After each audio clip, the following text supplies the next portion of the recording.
Beautiful love.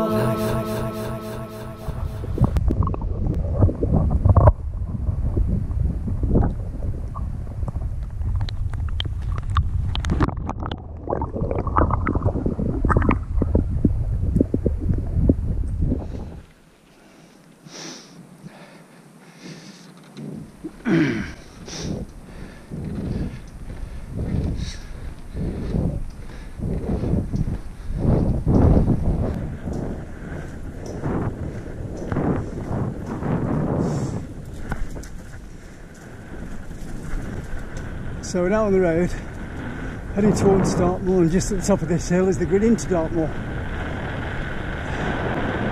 the National Park.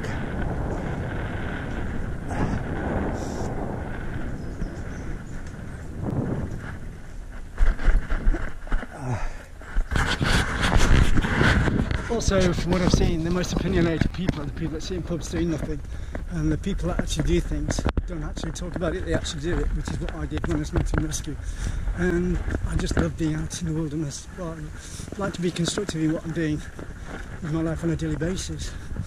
And from what I've seen, there's a very narrow line between high success in the UK and criminal activity, and the ones that push the boundaries and breaking the rules seem to get on and be successful. Probably why I haven't made any money on what I'm doing yet, because I consider everything before I do it. So that's the way it goes. At the end of the day, I've had more life experience meeting more people across Europe than most people, and being switched on to the world around me without actually getting involved in those people, so I see things from a different point of view. I know it's my perspective, but everybody in the world have got their own dimensions on things, because everybody's version of reality is different to everybody else's, because every brain is organic, and everybody's version of reality is different to everybody else's, and it's about genetics and social conditioning and what's going on around them. But it's great.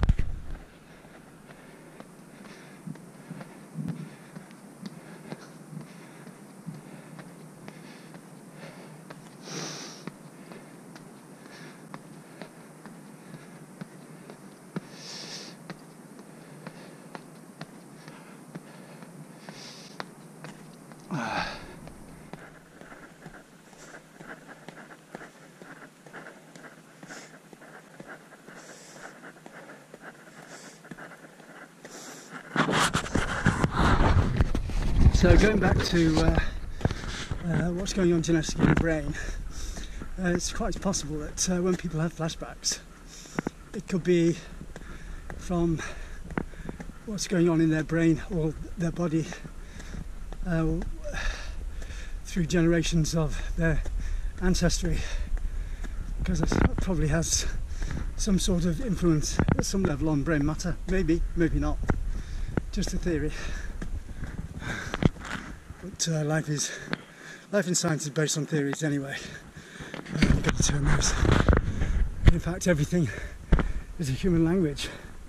Looking at the universe and the science of things, it's a human interpretation of everything that's going on around us. So it could be real, it could not be real, might not be real. Mind-boggling, really.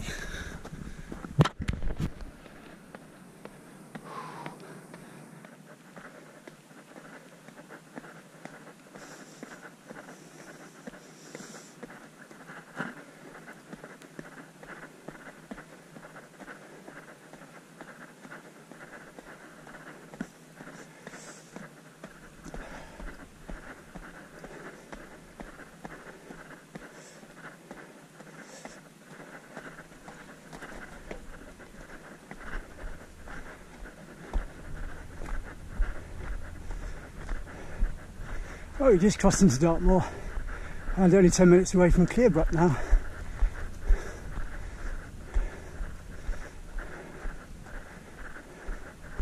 So a nice easy day out from Plymouth.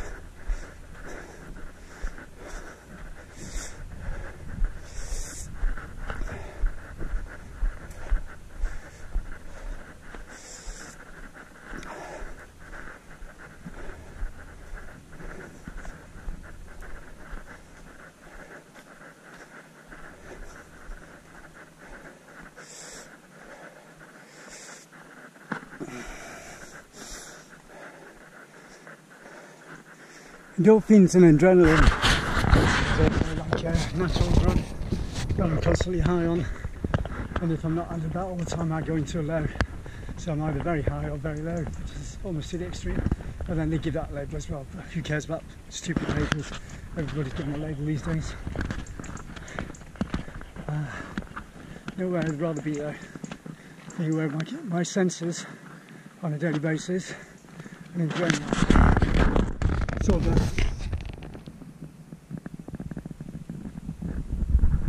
Can you hear that? Exactly, you can't hear anything. So peaceful and quiet here on Dartmoor. And that's what it's all about. So we're heading towards Clearbrook now. And when I came up here last week, I got to Clearbrook and I never gone to the right of Clearbrook, and I could see all the Tors in the background. For some reason, every time I come in this direction, I always end up going towards Yelverton, the traffic and the noise. So it's nice to explore that area today and go a bit further and see where I can get. So let's go. Just put the camera on my head. So that's why it's moving around a bit.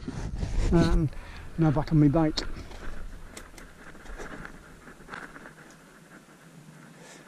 That's Clearbrook in the background.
So the last day of August and the bracken's changing colour to the autumnal brown.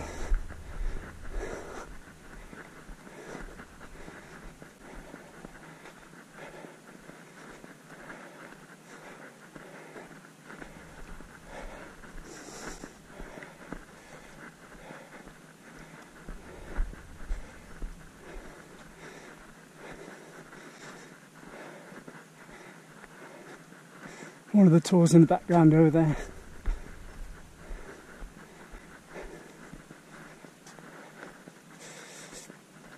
And the bracken in colour.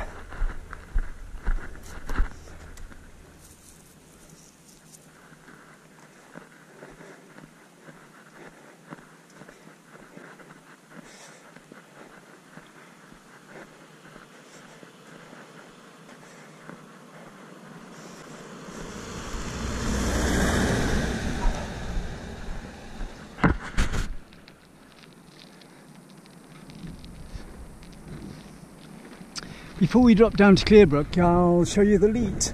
I believe the Leat was built by, which is like a small canal, water canal, which fed the reservoir in Plymouth, and was built by Sir Francis Drake in the 1800s. It's now empty.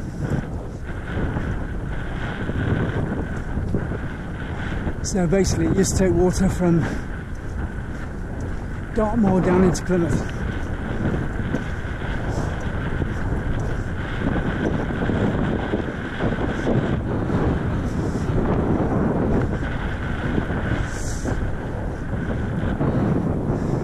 Clearbrook quite often gets snowed in the winter.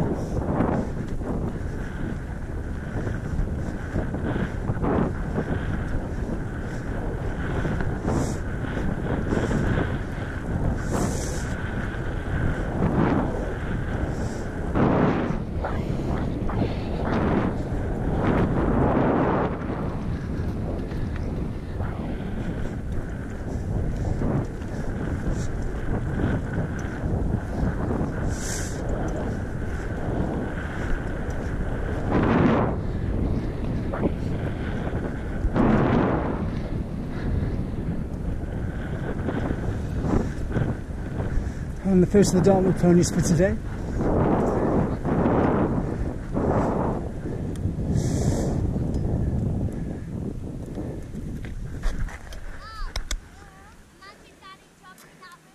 And that's the Leat, which was built by Sir Francis Drake in the 1850s to take water down to Plymouth, the reservoir by the University of Plymouth.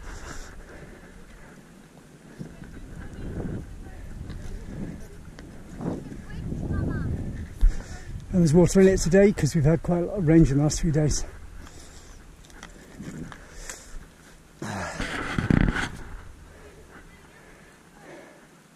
So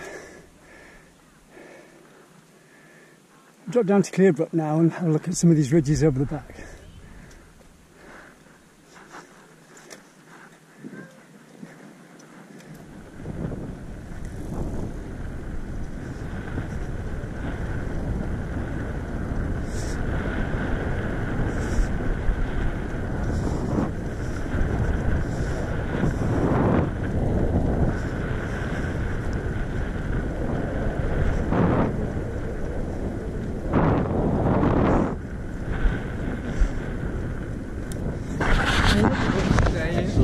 When they talk about that history, a lot of the history from the past was very tribal, barbaric and nasty, and we're in a global society now, so you can't use past history as an example on how to run things today, but you can learn from it. So,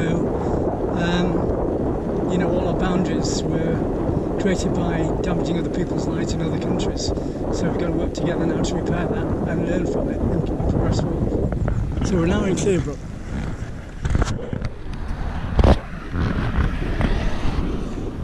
And work together.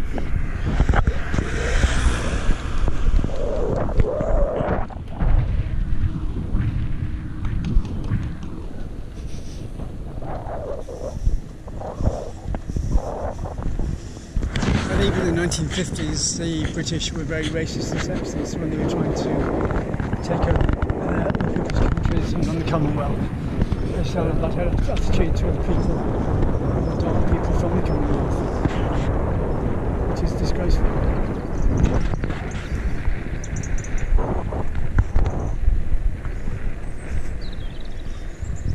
Never been up here before, so let's see how it goes.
Interesting.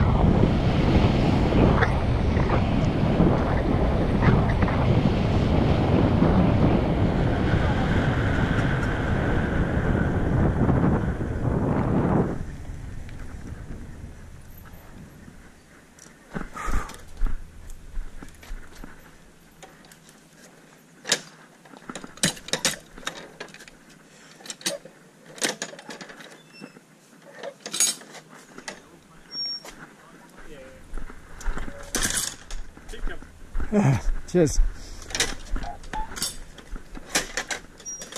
Thank you.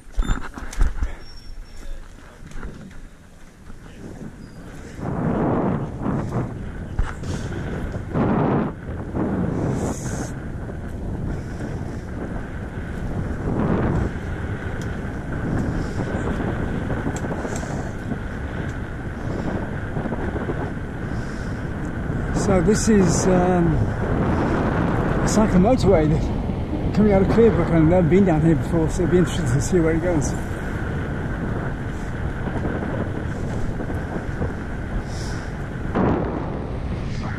Once there was a battle there, 20,000 people there. All the people gathered there to see the rumble in the jungle there. Inside here was a guy called Eli John. Do the superstar.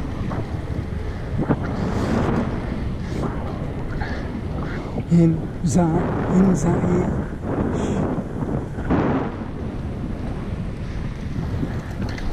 Who was the victim of the night? Elijah Muhammad Ali was in Zaire.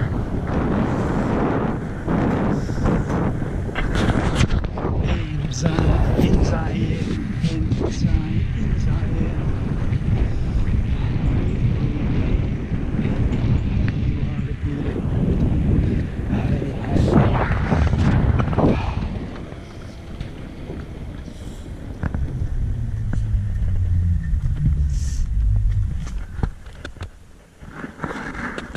I haven't got a clue where I'm heading at the moment.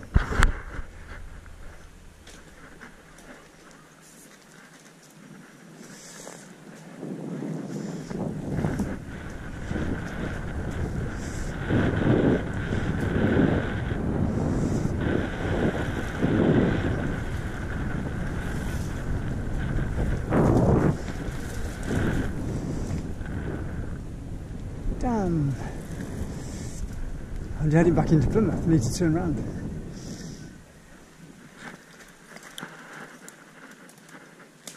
So this goes all the way to Clearbrook now. That's not this track isn't that old.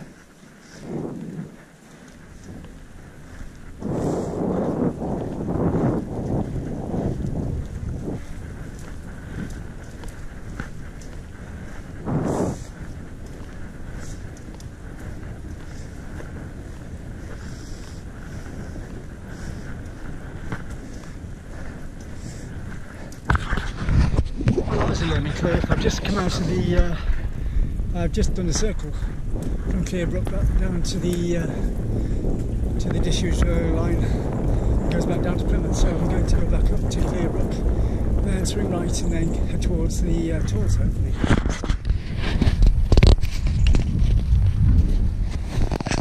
Right, I'm going to try again. I tried this route and it takes me back heading towards Plymouth, so I'm going to go back to Clearbrook and then swing right and then head down towards the Tors probably and find the name of the source of the river, which is the Clearbrook.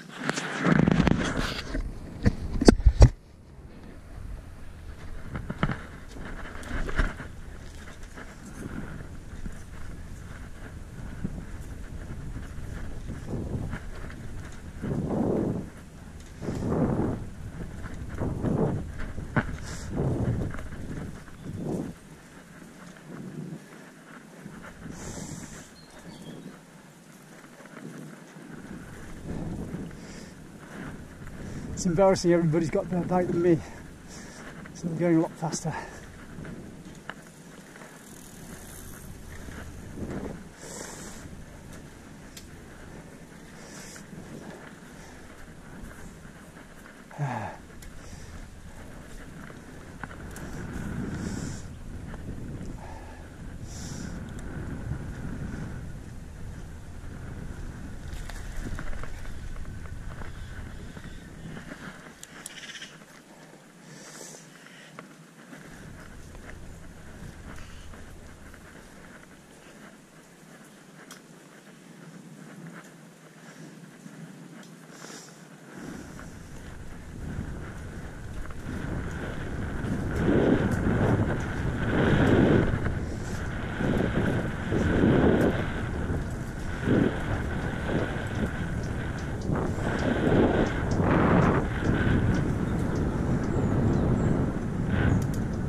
Hello.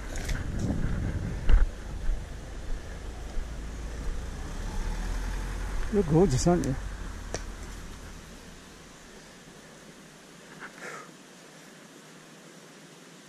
God, poor flies.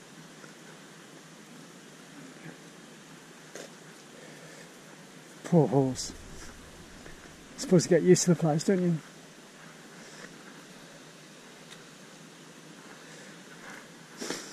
So this is an interesting river.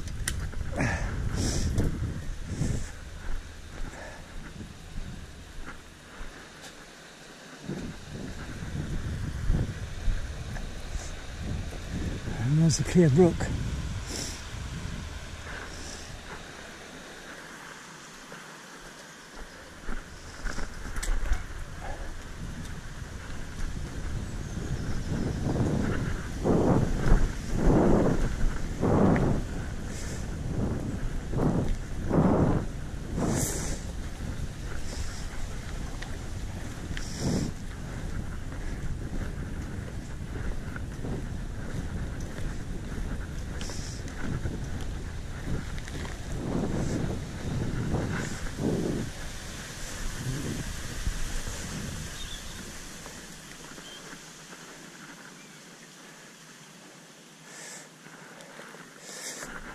So heading towards Cadover Bridge now, according to the signs.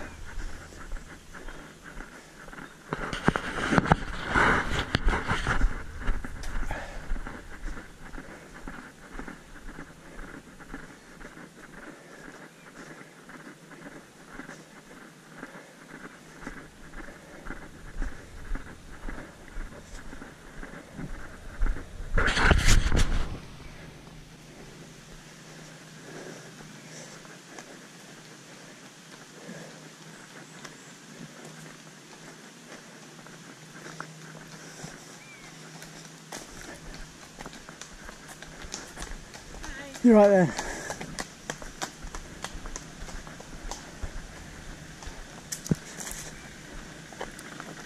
Thank you.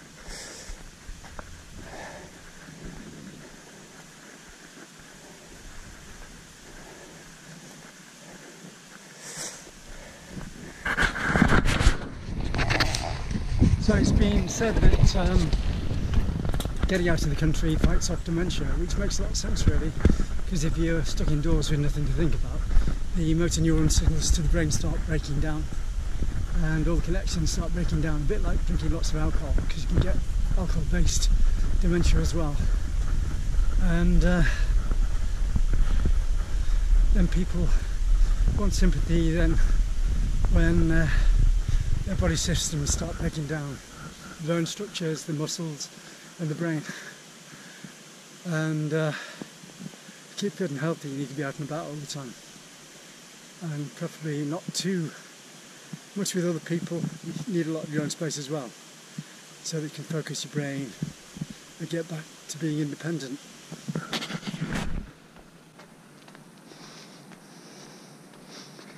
When you're in these little lanes, you could almost be in the Mediterranean or in any area of Europe where you've got the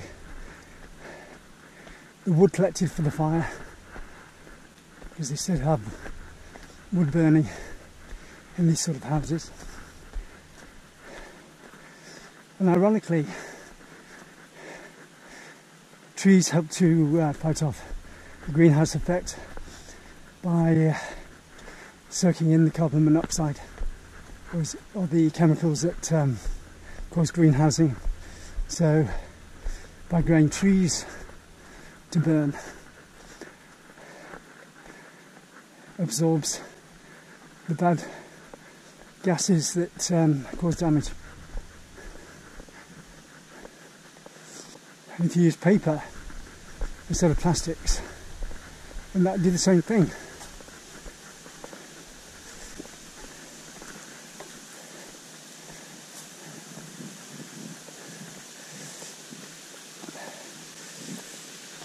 But whilst people are making money out of these products, they're not going to be taken off the market.